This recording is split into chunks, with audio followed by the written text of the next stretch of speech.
Okay, so I'm going to be looking at the SIA new specs, the specimen paper for AS2, and it's going to be question 3, so it's about standing waves.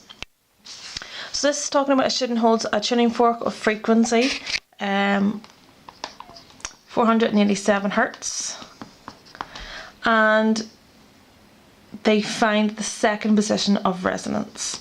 So if it's a standing wave in a tube, resonance tube, that is, again, remember when we start in a node down here, and we end up in an antinode. So our first position of resonance, where we go from a node to an antinode, is a quarter of a wave.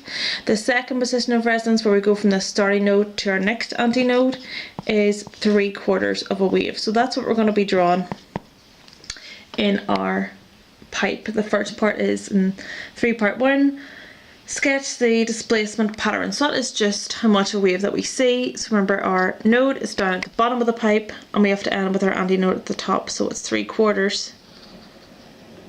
That's not brilliant, but you can see there's my half a wave and there's my quarter. And then I'm going to draw the reflected one back.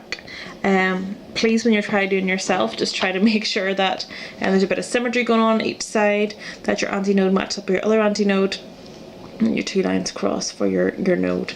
And it wants us to mark on the positions of the nodes and the antinodes. So nodes is 0 displacement, your antinode is, you know, your maximum displacement. Okay, so it's nice and easy.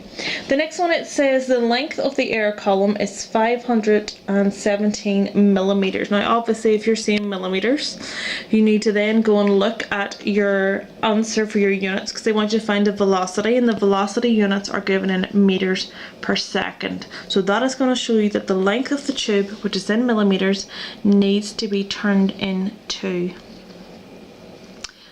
meters. So you just divide that by 1,000, 1, 2, 3, and you will get that L is equal to 0.517 meters. Okay, so the length of the tube is 0.517 meters, and it gives me 3/4 of a wave. So we're going to write down our length of tube is equal to 3/4 of our wavelength. Going to rearrange this in terms of lambda. So it's L over 3/4, and we divide a fraction by a fraction.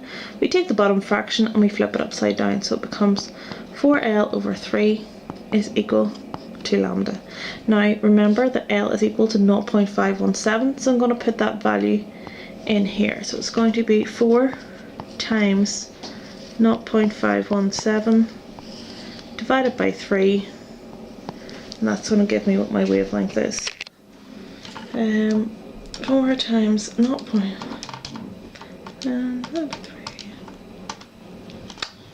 Okay, it is going to give me 0.6893 reoccurring. So now that I have my wavelength and I have my frequency that they give me at the start, I can use V is equal to F lambda to find the speed. Now remember, it is talking about the speed of sound, which should be in around 340, give or take a few values. So 487, just giving us in the question, multiply by the number there I got from my wavelength,